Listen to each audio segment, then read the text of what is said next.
अब हम शुरू कर रहे हैं पास्ट कॉन्टिन्यूअस टेंस। पिछला कोई भी टेंस अगर आपका वीक रह गया है तो रिकॉर्डेड फॉर्म में ये क्लास आपके पास ऐप पे रहेगी, आप वहां से निश्चित तौर पे देख सकते हो। ये देखो, सबसे पहले तो पास्ट कॉन्टिन्यूअस टेंस की पहचान क्या है?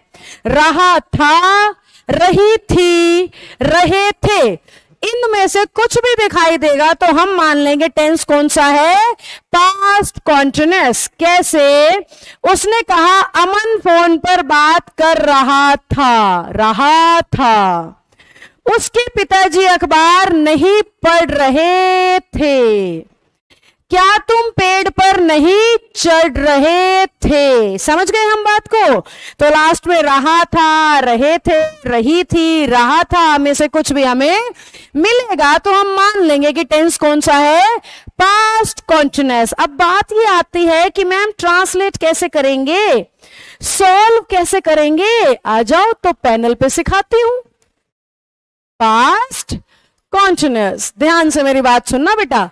कॉन्टिन्यूअस का मतलब होता है लगातार और पास्ट का मतलब बीता हुआ कल, यानी कोई ऐसा काम जो बीते हुए पल में चल रहा था, कोई ऐसा काम जो बीते हुए पल में कॉन्टिन्यूअस था। जैसे मैंने कल आपको ट्रांसलेशन की क्लास पढ़ाई थी, सिंपल पास्ट। कल मैं आपको पढ़ा रही थी, पास्ट कॉन्टिन्यूअस। जब कोई काम पास्ट में चल रहा होता है, शुरू हो गया, खत्म नहीं हुआ है, बीच में कहीं पे है, तो उसे कहते हैं कॉन्टिन्यूअस टेंस। और वो काम अगर पास्ट में हो, जैसे जब मैं 5 साल की थी तब मैं आइसक्रीम खा रही थी, वैसे तो टेंस बदल रहा था पर जो समझा रही हूं उसमें फिट करना है ना। तो कल मैं खाना खा रही थी, कल रात को मैं सो रही थी, अभी थोड़ी देर पहले ब्लड डोनेट कर रही थी। समझ गए मेरी बात?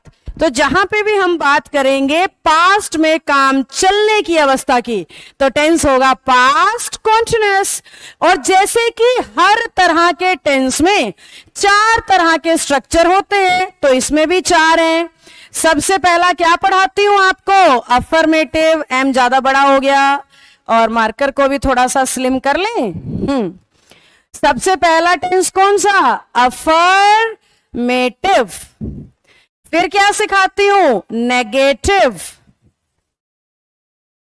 फिर क्या सिखाती हूं? इंटेरोगेटिव। फिर क्या सिखाती हूं? Interrogative negative. फिर क्या सीखते हो? इंटेरोगेटिव और नेगेटिव। अब आओ जरा बोर्ड पे। अगर टेंस अफर्मेटिव है आपका, पास्ट में कॉन्टिन्यूअस है, यानी रहा था, रहे थे, रही थी, तो मिलेगा। अफर्मेटिव का मतलब क्या है? किसी बात को कहा जा रहा होगा। नेगेटिव का मतलब क्या है? मना कर रहा होगा। ऐसा मैं नहीं कर रही थी। नेगेटिव, मैं ऐसा कर रही थी। अफर्मेटिव, क्या मैं ऐसा कर रही थी? इंटेरोगेटिव, ऐसा नहीं कर रही थी। Interrogative negative. समझ गए हम आप बात को? तो जहां हिंदी में हमें इस तरीके से दिखाई देगा तो हम समझ जाएंगे कि अफर्मेटिव या सिंपल भी बोल देते हैं इसको, नेगेटिव, इंटेरोगेटिव या इंटेरोगेटिव नेगेटिव। अब इन चारों का ट्रांसलेट करने का पैटर्न मैं आपको सिखाऊंगी, यानी इंग्लिश का स्ट्रक्चर मैं आपको बताऊंगी। हिंदी में तो हम समझ गए, रहा था, रहे थे, रही थी ही दिखेगा। अब हमें ट्रांसलेट करना है, हमें उसकी इंग्लिश बनानी है। तो कैसे बनेगी? सबसे पहली बात जो आपको पता होनी चाहिए, पास्ट कॉन्टिन्यूअस में वॉज वर्ब के साथ आईएनजी का इस्तेमाल होता है इंग्लिश में। बेटा जब भी किसी काम को चलता हुआ दिखाते हैं ना, निश्चित तौर पे आईएनजी वाली वर्ब तो आती ही आती है। अब क्योंकि यहाँ पे हम पास्ट में दिखाना चाह रहे हैं, इसलिए वॉज या वर में से कोई आएगा। वॉज कहां पे आएगा मैम? जहां पे काम को करने वाला सिंगुलर होगा, यानी सब्जेक्ट सिंगुलर होगा। वर कहां आएगा मैम? जहां पे सब्जेक्ट प्लूरल होगा। तो सबसे पहली बात हमने क्या सीखी? पास्ट कॉन्टिन्यूअस में रहा था, रहे थे, रही थी आएगा। 4 टाइप के स्ट्रक्चर आ सकते हैं और चारों में जो कॉमन हेल्पिंग वर्ब के तौर पे आएंगे वो वॉज वर्ब, और मेन वर्ब के तौर पे फर्स्ट फॉर्म पे क्या लगेगी? आईएनजी।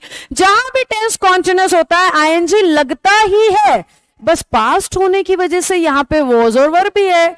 वॉज कहां लगाएंगे? ही के साथ, सी के साथ, इट के साथ, आई के साथ, नेहा के साथ, पेन के साथ, माइक के साथ, जो भी सिंगुलर है वॉज लगेगा, तो फिर वर कहां लगेगा?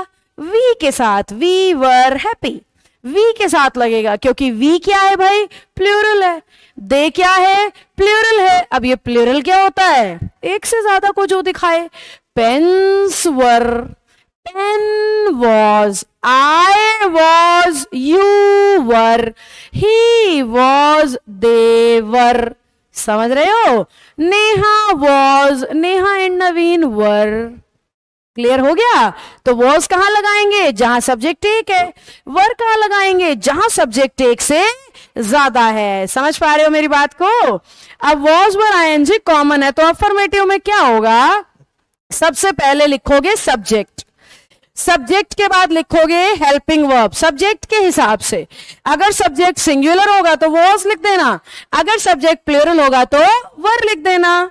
इसके बिल्कुल साथ आ जाएगी फर्स्ट फॉर्म पे आईएनजी। जो भी मेन एक्शन हो, जो भी मेन वर्ब हो, पिछली क्लासेस में आपको सिखा चुकी हूं मेन वर्ब हेल्पिंग वर्ब का डिफरेंस। तो जो भी मेन वर्ब होगी उस पे क्या लगा दोगे? आईएनजी लगा दोगे, प्लस क्या लगा देंगे? इसके बाद ऑब्जेक्ट लगा देंगे, और लास्ट में हो जाएंगे अदर वर्ड्स। क्या हो जाएंगे लास्ट में? Other words. और डब्ल्यू शॉर्टकट बनाया था ना पिछली क्लासेस में। एग्जाम्पल से समझे एक बार कैसे होगा मैम? मैंने कहा मैं खा रही थी। क्या एग्जाम्पल लिखा मैंने अफर्मेटिव का? मैं खा रही थी। अब इसकी इंग्लिश बनाएंगे आई। अब रही थी से पता लग गया रही थी, वॉज वर आईएनजी लगाना है, तो आई के लिए क्या लगेगा? वॉज। खाने के लिए ईटिंग। तो क्या तैयार हुआ? मैं खा रही थी, आई वॉज ईटिंग। अगर मैं यहीं पे लिख देती मैं खाना खा रही थी, तो आई वॉज ईटिंग फूड। मैं कमरे में बैठकर खाना खा रही थी, I was eating food in the room. समझ गए बच्चों? इस तरीके से ये अरेंज होता चला जाएगा। अगर हमें उसने नेगेटिव स्ट्रक्चर पूछ लिया है, थोड़ा सा मैं इरेज करूंगी बेटा इसको, नहीं तो जो स्ट्रक्चर है वो टेढ़ा मेढ़ा आपको दिखेगा। यहां सी पे अगर लिखे तो सही दिखेगा। अब हम क्या लिख रहे हैं? नेगेटिव लिख रहे हैं। देखो नेगेटिव का सीधा सा मतलब क्या है? वो नॉट जोड़ देगा कि उसी सेम बात के अंदर वो ना कर रहा है। कैसे? नॉट कैसे जोड़ देगा? मैं खा नहीं रही थी, मैं खा नहीं रही थी। तो रही थी से पता लग गया पास्ट कॉन्टिन्यूअस है, नहीं से पता लग गया नेगेटिव है। तो हम क्या करेंगे इसमें? हम अपनी हेल्पिंग वर्ब के बिल्कुल साथ नोट जोड़ेंगे, और नोट के बिल्कुल साथ फर्स्ट फॉर्म पे आईएनजी, आईएनजी के बिल्कुल साथ ऑब्जेक्ट, पीछे अदर वर्ड्स, और शुरुआत में हमारा सब्जेक्ट का सिंहासन तो निश्चित ही है, उसे कौन बदल सकता है। तो क्या स्ट्रक्चर तैयार हो गया? Subject, helping verb, not, ING, object और बचे हुए सारे वर्ड्स। कैसे मैम? मैं यानी आए, आए के लिए वॉज हेल्पिंग वर्ब, फिर लगा दिया not, I was not, ING में क्या जुड़ा? Eating. I was not eating, बस इतना ही हो गया। मैंने खाना यहां लिख नहीं रखा, नहीं तो पीछे फूड भी जुड़ जाता। यानी ऑब्जेक्ट है नहीं, तो इतने पे ही खत्म हो गया। आई वॉज नॉट ईटिंग। तो हमने पास्ट कॉन्टिन्यूअस के दो स्ट्रक्चर सीख लिए, एक तो अफर्मेटिव का और एक नेगेटिव का। तीसरा स्ट्रक्चर कौन सा होता है बताओ? जहां से भी क्लास अटेंड कर रहे हो मुंह से बोल के बताओ। हाँ कुछ तो आवाज आई इंटेरोगेटिव जैसी, आ जाओ तो।